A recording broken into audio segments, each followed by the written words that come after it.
Good evening, everybody. It's debate night, and I don't care, okay, because we are here at 9:10 a.m. SuperStation, the future of radio, and, of course, the voice of Detroit.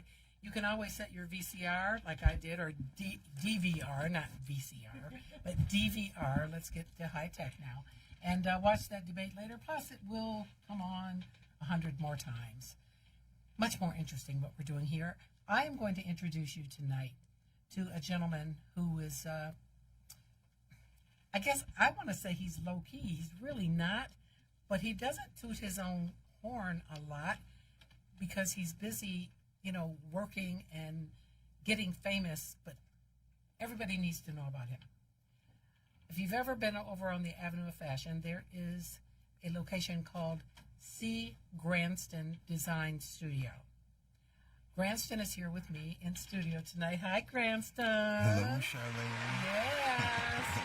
We're going to have a nice long conversation about his background because he's on the verge of becoming, he's right there as the first African-American luxury brand designer specializing in leathers and furs, eyewear. He has a fabulous jeweler who he works with. They're doing all kind of stuff. I have never seen the kinds of things that I saw at his design studio a couple weeks ago. And I had never been in the store before. And I'm over on the Avenue. I just never walked down that far. And so I went over because my agency actually was shooting some commercials on the Avenue. And the president of the association said, "You got to have Grantston in it." I'm like, "Great, take me down there." And man, I ended up staying like an hour. I'm just looking at stuff and talking and like, wow. So he's here tonight, and I thank him for being here. And introduce who's here with you. Bring the mic up. That's Colombe. Yes, Colombe McClure. Colombe McClure. And Colombe, we'll talk about what you do because the two of you came in together. You're wearing a whole bunch of. You're just rocking some jewelry that you've designed. Yes. And it's very ethnic. It's just combination of things. We'll talk about it. But first, Grantston, again, thank you for being here. And thank you for having me. And scoot up just a little bit, or you can bring that. You can sit back and be comfy. Just bring that up to you. There we go. Tell me how you started, because you've only had your studio since 2015, but you've been designing. You've been you were in wholesale for many, many years, since 1982, you told me. Yes, ma'am. And you just had a knack for designing. You're from Detroit. Born and graduate raised. of Mumford High School. Only powder blue school. Well, it's Yeah, in the only world. one they blue and burgundy, baby. Yes, there you go. And of course, Mumford. A lot of famous grads came out of Mumford, including you, of course. Yes, and ma'am. tell me, when did you first decide you wanted to get the paper and pen and start drawing clothing? And start drawing clothing. Well, my mom was a dressmaker on Livernois. Really? And they've got pictures of me in the little buggy grabbing at thread. Like a and baby needling. buggy? Yeah. So you were a little kid. Going through the fabric aisles. Messing stuff up. Tearing it up. Oh, my gosh. Terror of the town. And, but I always loved making things. And right when we got out of high school, a good friend of mine, David Wheeler, and his girlfriend, Allison, what's Allison's last name? Curd. She was going to kill me. It's my sister. Oh, Lord. Allison Curd and David Wheeler. Curd and David Wheeler. And he had a collection of clothing called Fun Clothes, and she was the illustrator. I like that, Fun Clothes. Fun Clothes. It was kid clothes with balloons and animals, real cute. And his mom was the assistant to Martha Jean McQueen. So she knew a lot of the retailers, and she assisted us in getting some of the things in the stores. As time progressed, Allison, which is basically one of my mentors in the fashion business, very super talented young lady, illustrator, publisher, I love her. She was doing the illustration for the garments, and she did an illustration for a leather jacket. It was sharp, so we had it made in downtown Birmingham, back when skilled labor was still in the state of Michigan. Yeah, right. Exactly. So we made the garment, and then we took it to the retailers. We took it to the Broadway. Funky was the Funky Broadway. The Funky Broadway, right. And we took it to Hattie's.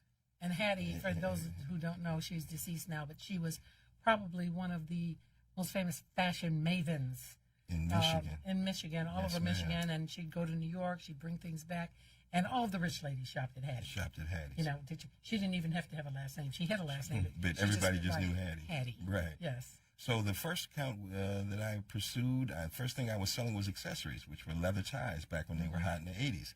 And I was I was soliciting basically Hughes and Hatchers and Man O' Man and Cousins. I don't think Man O' Man was even around yet. So you started out making leather ties. Leather ties, bow ties, cummerbunds, using exotic skins, eel skins, stingray, alligator, ostrich, and was very successful at it. And you were selling to, you said Hughes and Hatchers. Hughes and Hatchers and Cousins. And Cousins. And those were the two really big men's stores back then. Right. And the leather jackets we were selling that Allison and David were designing, we were selling to the Funky Broadway. I was making the accessories and they were making the outerwear, but I was selling everything. And so eventually they moved on to different things, and I stayed in the business, primarily in the outerwear business. So I started making, then one of the garments we made, one of the first garments that we made was a poncho. And we went to Hattie's. This was under Fun Clothes by Wheeler. And I took the hat. I mean, the poncho was $900 back in the 80s. Oh, that was very expensive. That was very expensive. That'd be what, 3-4 times as much now? Right. And it was about three. About three. Yeah. Yes, ma'am. About 3 times as much. And Hattie, being who she was, says, I love it, and I must have one in every color. Wow. So that came, What color did you bring her initially? I bet it was about 12 colors. Oh.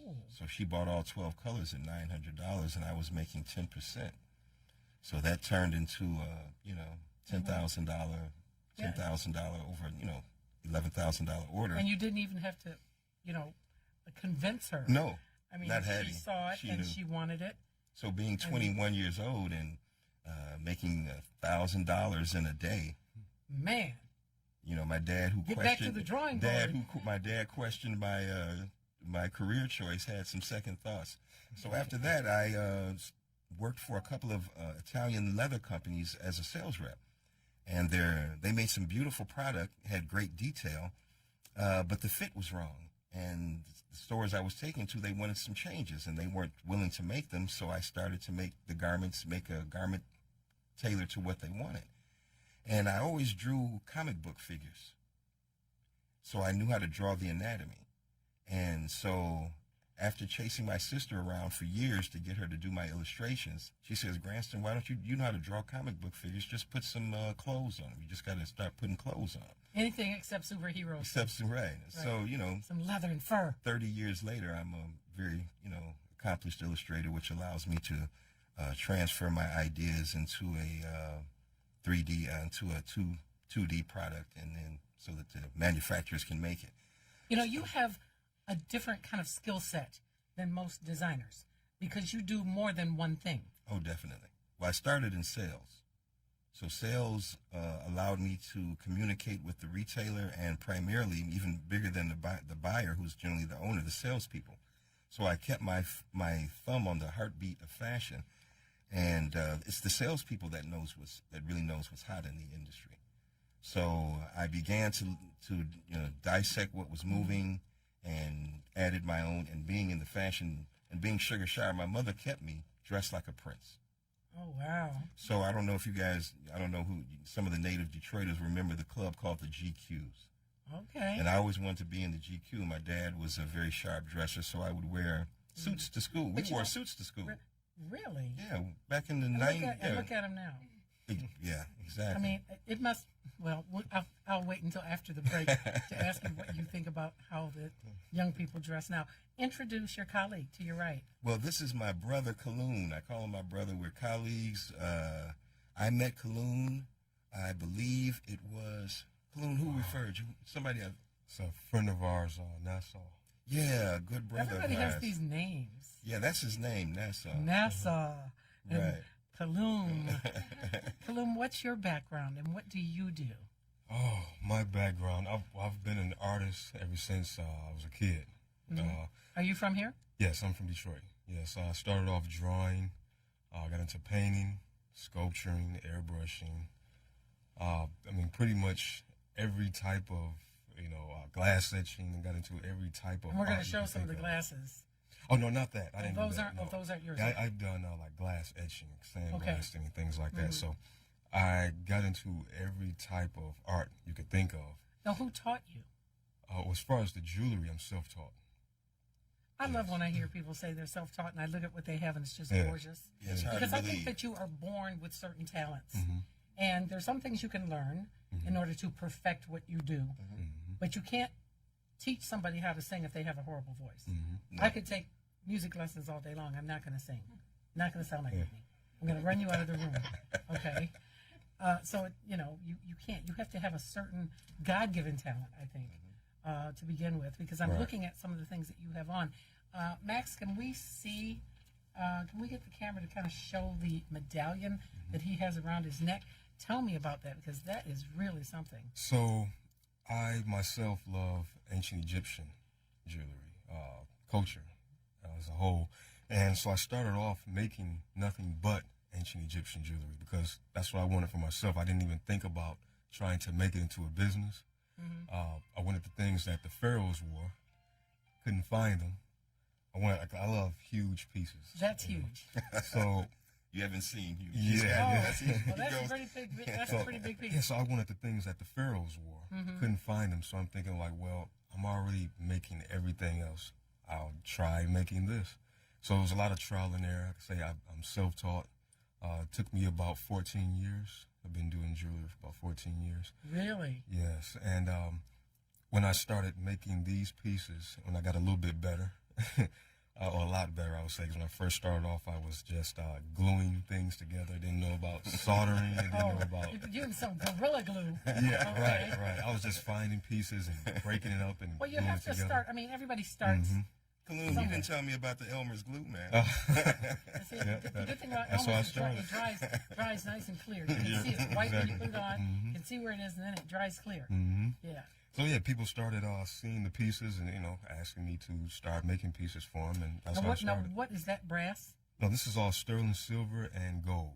So that's what I work in now. It's all sterling silver, gold, Gotta and put this precious glass. metals. We don't do yeah. glass. We don't do that. Brass. I just figured something that big. You couldn't have gold and sterling. Oh, yeah. Because if I were to purchase that piece retail, just say it was in Neiman Marcus or something, Okay. or Tiffany or some expensive store, what would it cost?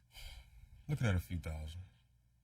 Because I have ruby in it, tanzanite, citrine, so a few nice. And so this is like I say, it's a all ancient Egyptian piece. So is that your signature piece? This is my signature piece. Yeah. Now, are those leaves or Palm eagers? trees, yes. Okay. And I love the palm See, I'm tree. looking at it from a distance. That's why I said, leaves. And I put a lot Always of close. I put a lot of palm trees in a lot of my pieces. Just nature, period. Animals and plant life, especially the palm tree, because the palm tree represents immortality, peace, and triumph. I love it. Can I What were you say going to say? Yes. You need to get his pieces now because his prices are going to go up. To be honest with you, being in the luxury business, Well, I Kaloon just is- want if to. that piece in Tiffany's being brought up in between Cartier and Tiffany on Michigan Avenue in Chicago, that'd be $24,000. Oh, One of a man. kind piece, with all Yeah. that hand detail. And the people who would buy that kind of thing and who love that kind of thing, who like that one of a kind, are the Jay-Z's of the world, the P. Diddy's of the world. Forget the P, he's Diddy now, whatever. And those people. And maybe Cam Newton, I don't know. Depends on what day of the week it is for him. No, this, I know everyone doesn't wear pieces this Like that, big, yeah. so now I The have a lot rappers of, do. yeah, right. So I have a lot of, smaller pieces for, for the, for the average, Average person. for the average person, Okay. and it's not all ancient Egypt. This is just for myself, but I do all type of, And tell me abstract about the pieces. bracelets that you have on. So the bracelet I have here, Or this the is part of my, wristwear, I should say. Wristwear. this is part of my Kim Dynasty wildlife collection. And so this one features a panther sitting on top of it. I have some with lions and things like that. I'm going to do that with Elephants. other ones. Yeah, with elephants, giraffes, a lot of plant life. And so a lot of them tell stories. Some of them have more animals than this one. This is just one piece. And, he's just kind of just walking through with the little palm trees, So he's just walking he's through. just and chilling. He's just chilling, yeah. Then I have some other ones where it's more than one animal and they're doing different things. Some of them might be out hunting. Some of them, for their. As long as we don't have any poachers. No, oh no, Because I oh really no, don't like those people. oh no, no. So yeah, That some kill of an them, elephant just so they can pose with it. No, Like the Trump boys. Yeah, that's true. Yeah, that's what they do. Yeah. It's not like they're going to use it or eat it or there's some purpose to it. Right. The only purpose is to take a picture. We'll go to the zoo and take a picture. Okay, I'm And done with that's them. that's dynamically done. Yeah, it's just really bad. So how did you two get hooked up? So a good friend of ours, Nassau. Okay, yeah, we started Nassau and then I changed the subject. He introduced me. He told me about Yeah, Cologne. he He told- says a young brother, man, that really makes some gorgeous jewelry. Yeah, just pull it closer. You can see that. Yeah, he said it's this young brother I want you to meet that makes some gorgeous jewelry. Because he knew you would be interested in something like that, right? Well, he knows I make jewelry designs as well, but I'm not a metalsmith. Okay. See, and Kaloon is a metalsmith. He plays with metal like most people play with clay. So I illustrate and I'll sketch out a piece, but I still need the wax made. And you can, and then, So I can give it's Cologne various the wax. steps to it. Yes. So you can come up with the concept. I can I mean, draw he it out does his own concepts, but if you want something for yourself, for my collection, right? So I represent him. okay. So we he'll make my pieces for me that I design, and then I can represent him at the same time. And his showroom is at the design studio. Now, C. Grantston Design Studio is on Livernois, closer to, We're just north of 7 Mile, just north of 7 Mile. on the and east you're side across of the the street from, the Foot Locker. right. That's easy to remember. Right across the street from Foot Locker. When you opened your store in 2015, was that just a blank canvas there, and you had to figure out how you wanted to lay it out? It wasn't even a blank canvas. It was unrecognizable. It hadn't been inhabited for over 5 years. So it was a mess. It was more than a mess. It was like $5,000 just to clean it out, and you couldn't even see the store. You know, like an old car that's so rusty you can't even identify the type of make and model. Okay. So it was about over a year's worth of labor just before we could Just actually cleaning it. Yes, ma'am. Just Getting to get it everything. together and So, design. it was a labor of love, obviously. So once you got it all cleaned out and you had your inspections and found out that it was now habitable, what made you say this is a good spot for me? I get it that your mom was down there because that's very nostalgic. I mean, that's really cool. Well, I was looking for a store, a showroom. Normally, I'm in Chicago in the Apparel Center, We're along going to with talk all about that after the break. along with all the other wholesalers. But I can't make a sale. I can only sell 4 times a year. Okay. So after being in the industry for 30 years, I do 4 shows a year, and so I'm always at market. So it was not a need for me to maintain a steady showroom. So I said, I need a place to work, so at least I can have a location where I can actually make a sale and and communicate with the public, and it serves as a test ground for some of my new products as well. So you're busy designing back in the back because it is a design studio, but you have pieces that are finished, you have beautiful displays. My samples. So I want to come in and say, let me try this on. Gosh, it fits me. Right. So I can buy it right on the So I have ready to wear and made to measure or haute couture. Now, ready to wear. So it is haute couture or haute couture? It's 2 different haute. Haute. Okay. Not hoop. Not hoop. No, it's HAUTE, and it has a little thing over it. Yeah. Haute. Couture. Haute Okay. couture. So we're going to take a break, and when we come back, we will continue talking to Grantston from C. Grantston Design Studio in Detroit, and also Kaloum, the jewelry designer, and you're going to take us back and talk about how you worked as an apprentice at age 22, the young age of 22, on Michigan Avenue in Chicago, which anybody who knows about fashion knows Michigan Avenue is the spot. That's like Fifth Avenue. It's like Fifth Avenue in New York. Yes, yeah. ma'am.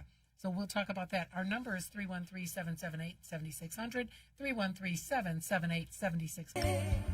I don't know what that was, but sometimes things happen when you're in a studio. There's like 2,000 buttons over there, and I absolutely have the best board operator in Metro Detroit, Maxine. But once in a while, your elbow may hit something, but she caught it real quick. She caught it. Some kind of music, I don't know. It was kind of interfering with Kimmy Horn's jingle. But we're back with C. Grantston from C. Grantston Design Studio. and one of his partners that's a jewelry designer. You know, I wanted to talk to you, Grantston, about your experience in Chicago, because even though you're born and raised in Detroit, you lived in Chicago during your younger years. Yes, ma'am. And you lived there for a while. And 20 years. And that's a second home then. Yes. And you don't mind pounding the pavement. Oh, no. And you pounded the high rent district pavements, Michigan Avenue in Chicago. And tell me about how you just at age 22 decided to take your skills, talents, and your chutzpah and just kind of walk into some big time store, introduce yourself, and tell me the rest. Well, I did basically. I had sold everybody that was relevant in Michigan. So my mom is from Chicago, so I went there every summer. So I went to go and spend some time with my grandparents, and it's nothing but a 5-hour drive. I can still come back and do what I needed to do in Detroit. You were going the speed limit, apparently. Barely. 5 hours. Okay. So I was looking for, as I went further down the design path, and particularly in leather garments, I was looking to attach some fur collars to my coats. So I had went into a furrier by the name of Andriana Furs, and was just basically trying to get some information on what the cost would be on making me some collars. And it was ironic because I had just got there. I was living there, kind of helping my grandparents out. Didn't have any real money, had a few dollars to produce some garments if I got some orders for some stores. So I wasn't really looking for a job. I was trying to pursue my career. So the gentleman there, his name is Sorab Tebiani, and they're like the Dietrich Furs of Chicago, and largest furrier in the state of Illinois. So gentleman's name is Sorab Tebiani, and he had just been in the country for maybe 10 years, but was from the royal family in Iran, and was in the luxury business, a professional merchant. So we had a conversation, and he asked me several questions. One was, what do you do? I said, I'm a leather designer. He says, who do you sell to? I said, I sell to retail stores, as many as I can, because I wasn't doing enough business to get factored. So I had to finance the accounts myself. He says, do you have a job? I said, no, sir. I've just been in town for a little while. He says, do you have a store? I said, no, I don't have a store. I just been in town. I just got in town. He's asking a lot of questions. So it was ironic. So so eventually I said, this guy's fishing. I talked to him for about an hour. Started getting a little suspicious. Yeah. After an hour, I told him it was nice meeting him. He says, you said you don't have a store. Would you like one? I said, what do you mean? He says, I'll allow you to sell your merchandise out of this store, and you can use it as your own retail location. Wow. Exactly. That is awesome. Yeah. How were you feeling at that moment? Well, and then he asked me, are you working? I said, no. He says, well, I'll pay you to work here. Wow. So you have a store, and then you'll have a steady income at the same time. I said, and then he says, those accounts that you sell, how many can you sell? I said, as many as I can afford. He says, you make a beautiful product. And my garments were gorgeous, made in Montreal, in the French province of Montreal, with a French-Canadian stitch, Italian lamb. He says, I'll finance the accounts that have that are credit-worthy. So if you like, you have a financier, your own store on Michigan Avenue, and a job. Are you interested? You hit the jackpot. Yeah, I mean. Wow. You were on the Magnificent Mile. Yeah. And you hit gold. And I hit gold. Yes, sitting right did. in between Cartier and Tiffany, sitting right on the corner of Michigan and Ohio. At age 22. 22 years old, sitting on the racks next to Gucci and Prada. Wow. So that's how I got to be the first international African-American fur designer. As my garments were available at the salon, the other manufacturers, of course, were coming to solicit their merchandise and saw my collection and said, and they're always curious about the competition. Whose coat is this? And they say, oh, that was the gentleman that picked you up from the airport. The kid that just picked me up. He says, yeah, that's his collection. Wow. So they eventually began to solicit my brand to manufacture my collection. Oh, and my see Grantston Bullard, just so that they know when they see the store. Yeah, the name of your design studio. Last name is Bullard. So that's how I met all the manufacturers and ended up producing my fur collection out of Montreal, out of 65-year-old fashion houses. Sat on the board of the Fur Information Council of America, the youngest member. Was part of the Saga design team. That's a 500-year-old company out of Europe. It's older than the United States. They're ranch raisers. So that's how I started my career and worked as an apprentice. Now, where did you buy the fur? Well, the fur, when I first started, it was accessible to me at the fur salon. Okay. And then as I started to actually manufacture Because if you were just doing collars for your leather, you didn't need big skins. No, I would just basically Some of the purchase the ringlets, skins. No, I'd purchase the skin, and then they would attach the collar. Okay. He was kind enough to tell me, he didn't sell it, he didn't buy it Okay. from a wholesaler and then upcharge me. He allowed me to buy it from the same place, which gave me the best price points. Why do you think he was so generous with you? You ever wonder that? Yeah, he told me. He said he recognized himself in me. Wow. You see a keep younger saying version. wow. Yeah, you see Yeah. a younger version of yourself. Mm-hmm. Industrialist, entrepreneur. This kid is 22 making these dynamically gorgeous garments at such a young age. So, and then I had to work as an apprentice to actually learn the trade. It took me over 5 years to get on the sales floor, and I thought I was a great salesman. But of course, I had to gain the product knowledge in order to deal with. So you worked for him at that location, or at the store that, well, he kind of gave you Yeah. a place. So you did that for 5 years. No, I was there for 15. Oh, wow. For close to 15. Before you decided to come back to Detroit. No, I hadn't even come back from Detroit then. I hadn't even come back because I was there 20 years. So I was still living in Chicago. Okay. But my kids were here in Detroit. So I moved back to Detroit. And I don't know if you ever remember a store called Julian Scott that was downtown. No. Yeah, I had the fur concession at Julian Scott. Maxine remembers it. Yeah, Maxine, yeah. And that was a version of the first one. It was an attempt at one of the first African American department stores. It was in really? Oh, it was gorgeous. Right next to the Penobscot building at the old bank, the old Federal Bank Well, Reserve. Detroit, went for so long in recent years, the past couple of decades, with nothing downtown. But Yeah. now everything is, coming back, and there are places to shop. There's still no department store per se. Yeah, we've got a ways. We've got a ways to go before people actually wake up and say I'm going shopping and they think downtown. Right. We're getting there. Yeah. But I tend to like boutiques much better. So do I. And I don't like having to go inside a mall and walk past 20 stores to get to the one that I want. I like to just walk in the door and I'm where I want to be. Right. And I can just say, is Grantston here? Yeah, traditional retail is the day of traditional retail, of course, as everyone knows, has changed because of the internet primarily. So I don't want to buy clothing on the internet. The pictures look good, but you can't feel the fabric. You can't try it on. Right. You don't know where it's made. They can make anything look good in a photograph. Exactly. Now, if you want to buy an Auric vacuum cleaner, Right. you know what that is. Well, certain and it's a brand, brands. and there's certain things that you can purchase on the internet and make it quick and easy. Well, Charlene, like say for instance, certain brands, like that you're familiar with already, so you basically know the composition of their denim or something like that. But right. to buy a beautiful evening dress and not know what the fabric is, the fit is. I know it's, so many people that over and over again, they're shopping online, and the next day they're putting it back in the box. They're going to the post office. They have to send it back. That's too much. You could have went to the store and bought it.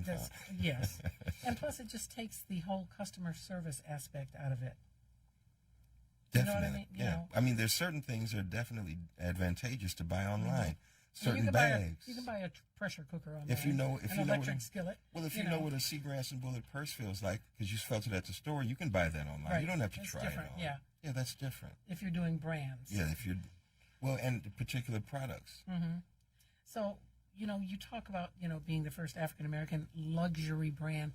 What does that feel like? What is a luxury brand? When I think luxury, I think the names that you've thrown out, Louis Vuitton, Prada, Gucci, Well, I made Colombia. I made the cover of Women's Wear Daily Yes. for Fashion Week, so that's like number one hit of the year. The cover of Women's Wear Daily. For Fashion I mean, Week. there are people that never even get one little bit inside. Yes, ma'am. And you had the cover For Fashion sent Week. me Yeah, that. that's- It was yeah. beautiful. Yeah, that's yeah, dynamic. during Fashion Week. Right. Because most of us will never go to Fashion Week. I mean, I never think about going to Fashion Week. It's not, unless you want to take me. That's your name. Yeah, you hang But out. I don't, but I look at it on television and I read, and all the celebrities, like who's in the front row, who's in the second, and you see all the fashion models. Right.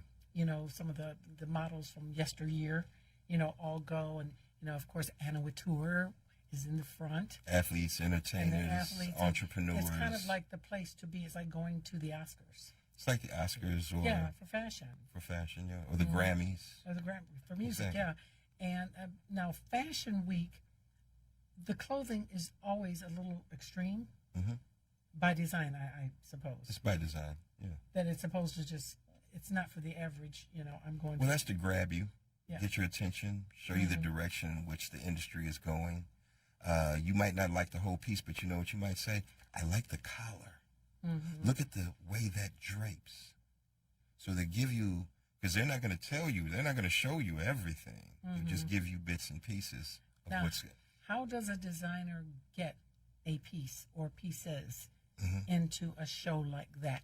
I would think there's a lot of politics involved, and the fashion industry, Charlene, is like music.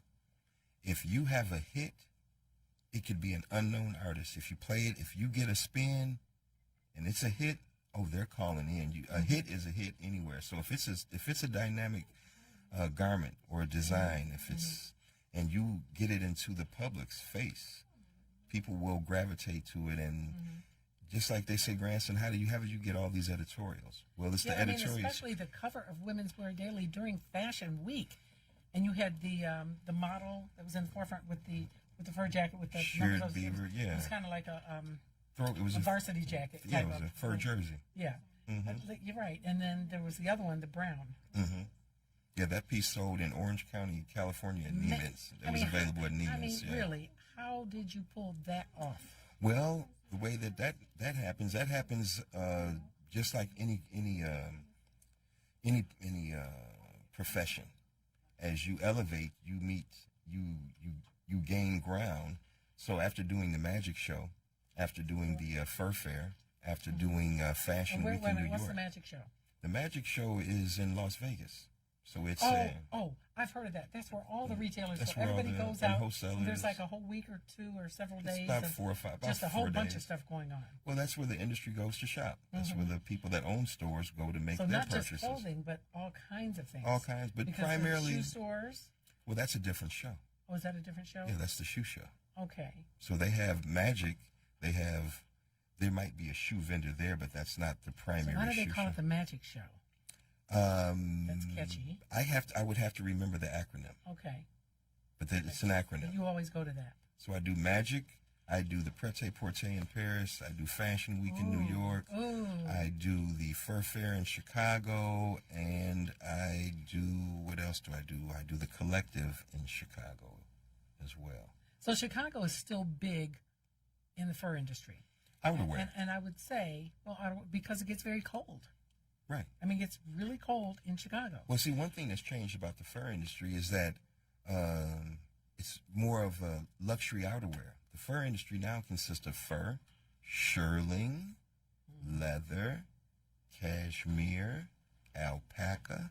That's your primary garments you're going to find in the fur in the luxury outerwear business now. So you don't want to put a lot of people that are in the luxury outerwear don't put all their eggs in one basket anymore. They're So little the days of the diversified. long mink coat, the black gamma and all that, that's out, isn't it? When I started doing the fur fair back in early 2007, 80% of the garments were full-length mink coats. Now maybe 3% are full-length coats. Everything is to the knee, 7/8, 5/8, mid shin to the knee, and shorters. Really to the knee and up is what's really Because I had selling. my long black mink, which I've had for a while. It was like my second one, Right. but didn't wear it a whole lot because you get in the car, it's long, it's down to the ankles, and I had it, but I didn't want to cut it, but I had it sheared. And Little did I know when I had beautiful. it sheared, it wasn't black anymore. It's brown. It's not It's brown. now So now I don't brown. have a black mink coat. Well, your coat is natural Yeah. it's because if it natural. was dyed, it would have been black underneath. Mm-hmm, Yeah. mm-hmm. And then I have, I have a few, but it's time for something new from Grantston. Definitely. Well, I'm going to be doing a redesign program with Dietrich, so I'd be more than happy to redesign your fur coat and turn it into a 2020 style. So it'll look like you ran out and spent $7 or $8 grand. Oh, well, I'm not going to run out and spend 7 or 8 grand, but I want to look like I did. Okay. Again, tell me what you have going with Dietrich Furs, because they are the oldest furrier in Metro Detroit, with 2 stores, one in Detroit and one in Bloomfield Hills. That's correct. I've been selling Dietrichs probably they've been a advocate of mine probably for at least 15 or 20 years. And we're now negotiating to do a made-to-measure program. I'm doing one with Charlene that they've already ordered through one of my manufacturers, and now we're setting up to do a made-to-measure custom fur design. So will you have a space in one of their stores? Well, I always have a space there because they purchased my collection. So we're just dotting our I's and crossing the T's so that we actually do a huge campaign. So will it be for this season? Yes, it will. Which is upon us. Yes, ma'am. Because fall is almost here. That's right. All right. So we're gonna have a lot of fun, and we're gonna be implementing some of the new techniques in fur, shirling, some reversible shirlings. Some double face leather like what I'm wearing now. This is a beautiful suede jacket. That's beautiful. It reverses to leather.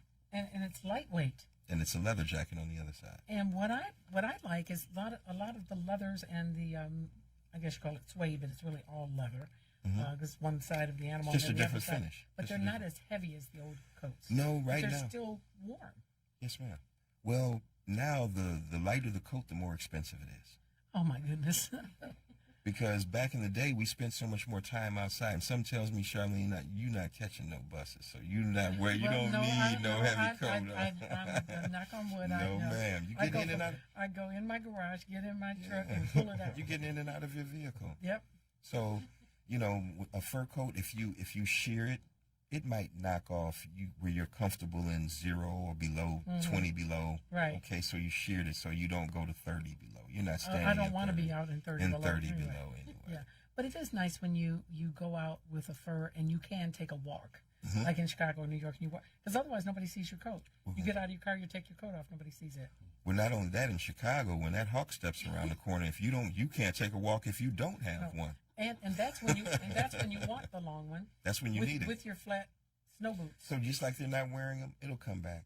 A classic full-length mink coat is still relevant. I mean, if you're doing something formal and you're wearing it to church, and you have on a formal dress, a full-length dress, nothing can. It still looks fantastic. Don't tell the ladies at the church that a long mink coat is out of style. It's not. They will slap you. It's not. Okay. No, it's just not what they're focusing on. Yeah, it's not what they're focusing on. What about the knits? Oh, I'm doing a tremendous collection with fur knit, woven leather, which is like leather knit, and and there's even knit mink. Well, when you say knit fur, I can knit you any fur. I can knit sable, mink, chinchilla. I can take your mink coat, take it apart, and knit it. Turn it into a sweater, into a jacket. Man, you bad. You know what you're doing, don't you? Yeah, and you love it. Yeah, we love what we do. We have a lot of passion for what we create. Yes, ma'am. And then I don't want to ignore. Oh, and I was just about to say, I'm working on a collection now of tailored garments. And Kaloon just did some fantastic, and we didn't even bring them. Kaloon, we did some fantastic custom buttons. We were supposed to be showing. Yeah, custom buttons. I'm so into this. Show me what's in back of us. It's hard to see because our background, the wall is actually a dark gray. Can I bring it forward? Bring her up. I'm calling her. Let's see how we look. It's on a stand, but tell me this. Okay, this is what's Persian called lamb. That's swakara. Swakara. I have a swakara. Well, they used to call it Persian lamb, but I have a swakara, a full length that zips up the front and has a hood. Now, listen to this, Charlene. The difference between swakara and Persian lamb, it's a slightly different breed of lamb. And the hair, as you can see, is extremely flat. It's not as curly. Yeah, when it's lamb, Persian lamb, the hair will curl. Now, broadtail, you might have heard that expression. That is the younger version of a Persian lamb, where before the hair has had a chance to curl. Now these lapels or epaulets are made of Cakelets. That's cakelets. python. Excuse me, I should just Python. not try to act like I know what these are because I'm saying the wrong stuff. That's okay. Okay, that's python. That's python. And this collar. That's sheared mink. Oh man, this is So this is awesome. Swakara, This is Italian awesome. lamb, python, and sheared mink. Now this you're showing. Well, this is just a model you just showing. So you could wear this with a long skirt. You could wear it with slacks. You could dress it up You or could do down. it with a nice legging, a good legging. Fantastic. You know, because I mean, don't get me talking about leggings Mm-hmm. because people buy them at Dollar Tree now, and you can see through them. And I wouldn't wear those to bed. I mean, they're awful looking. Different purpose. Different. Younger, different. not grown folks. But there's though. but there's some really nice leggings that are made. Spanx even has come out with one. Yeah. It's supposed to lift up certain things. Exactly. You know. So And you can look, you can with dress this velvet. you can dress this up or down. You can put on a dynamic black cocktail dress and kill it. You can put on some leggings, like you can do boots Oh yeah, with a boot, with the boot. a shorter skirt and a boot. We do this in a full length garment as well. Well, Now this the belt is that optional? yeah. Or is that? Well, it's it not comes made- with the garment. But it's not made onto it. It's not attached. It's not attached. But it looks really good. Now, do you have to have like a size 22 waist to wear a belt like this, or will it make you look like you have? It's almost like a corset. It'll kind of make you. It can. There's one that we have that where you can cinch. Now, just depending how far, it depends if Well, what I'm your not- figure is. yeah, But not- it can create an A line. I mean, a penciling effect inside. Yeah, definitely. That's gorgeous. Do you mind my asking the price? This is only $8,700. Okay, only. That's all. That's all. And he says that with such a straight face. It's only $8,700. Well, what would be the full length one would cost? That's the Michigan Avenue. Okay, Envy. the full length one would be The full length one, you're about 12, 13. 1,000. Yeah, and Ooh. then you can pay more if it's Okay. depending upon if I said Okay. if it's at Telluride or if it's at Vail or in Colorado. People with the black AMX card. Okay, or it's tons of cash. Okay, Yes, we're going to move her back, and we're going to have Cologne come in and stand where the model was. Now, you're a real live model. Okay, we're going to come up here a little bit. Tell me what he has on. This is a gorgeous, so soft. This is the latest, Beautiful, the beautiful. latest Can we and the see greatest. this? Can we see it? I don't know. Yes, we can. Let me hold it, please. No, she's adjusting the There we camera. go. There we go. So tell me all about that. Why don't you snap that so we can see the coat itself? Or zip it. This is a microfiber. This is the latest in leather technology. This is a micro leather with a 0.3 shirling with a jersey lining. Now this is what we were talking about, the weight. Right. Remember how heavy shirlings used to weigh? Yeah, it's so you can heavy. you can hold this with your one little finger, Charlene. It's So this is our answer Let me to see the back. It's all down. quilted. Oh, beautiful. So this is a North Face on steroids. Yeah, it sure is. Basically. And it's not that puffy coat. Remember the puffy coats that Right. are like way out here? Right. Well, the North But it's Face just and the a- Goose I know, I Downs, have- they're yeah. thinner. But, Yeah. but this will I have a couple North Face vests, you just throw on to go to Kroger. exactly. But I like to throw this on to go to Kroger. Yeah, of course. But I have to have a shopper with me. Well, Would you please get that box of oatmeal? I'm too dressed up to shop. You I need your can't reach- Farnsworth I can't- Bentley. I can't reach. That is so nice. And I love that you have the zippers inside the little Everything. pockets. Mhm. Because nobody wants to put stuff in their pants. But that way you can put your cell phone in there. You can put Exactly. your wallet or your money or whatever. Warm too. It's warm too, huh? Feels good? All right. I love it. Why don't you go put the other one on? Grantston, you called the other jacket for the more mature gentleman. But Yeah. let's show this bag because he gave it to you. We have the This is one of our messenger via newsboy. Let me just right in front of that one. hook you up here. Okay. So That's gorgeous. Hold it up. Just I a spend a little lot of time in New York and Chicago. Oh, and you have all kind of little Yeah, and I've place got for my your pens, right. place for your And I- business cards. And that's about and I hate things in my pockets. Yeah, I don't like when men have all this stuff in their pockets, And and especially jingling change. and I drive a lot as Oh. a sales rep. I'm Yeah, always going you're to see always- people. and stuff so falling so on it's, your- yeah. it's just Well, too it bulky. Looks terrible. It looks Yeah. it's just too bulky. Well, guess who's back? Cologne. Cologne is back. Oh, Cologne. Hold on, let me get that boy up now. Button it up. Okay, you got all kind of stuff going on here. Now Now this is a double-breasted, what they call earth. This is with a curly here, shirling, okay. with a Persian lamb collar. Okay, so this is that's Persian lamb. What I talked about earlier, Persian lamb. And what is the scarf is made of what? The scarf is Persian lamb, and That's this is Persian shirling. Okay. Mm-hmm. You got shirling, Persian lamb. Show them the hat, Noon. Now, is that a full hat or just? This is what they call the envelope via the Malcolm X. Okay. It's not like one of those Russian hats. No. Oh, it's the Malcolm X. Yeah, it's the envelope hat. There Oh, we the go. envelope hat. Mm-hmm. Well, you have your braids, so I don't know if you can get Yeah, that. he hat. got it. That's kind of. Yeah, he's got it. That's He not can gonna give you an idea. Oh shoot! I'm scared of you. Oh man. No, And- that is so sharp. And this is, and weight-wise, this is about half the weight. This is a garment and that we would sell to Hal Dietrich or Neiman Marcus, or my good friend Larry over at Fashion International. This is a Larry garment. Larry's been here, and That's my man. Larry is the best dressed golfer I've ever seen. Larry, you I gotta said, keep. Larry, do you just go out there to be in a fashion show, or are you playing? It's a fight to keep up with Larry on the fashion court. Oh, Larry's something else. You got to put some work in. Oh yes, you do. So you deal with Larry too. That's Yeah. And I like Larry's hearing an that Mhm. that there's this interaction between retailers, designers, especially African American men who are in the fashion industry. It's just so nice to hear you drop names like that.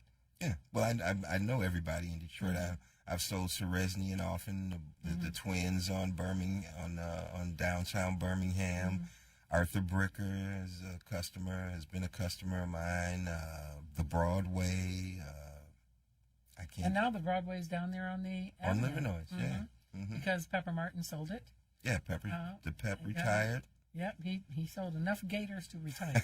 Okay, purple, orange, pink, fuchsia, chartreuse. Yeah, as a young guy in yeah. Detroit, if you when I sold the Broadway, I was on top of the world. Oh yeah, you had green shoes, you had a green hat with a green feather in it, green suit.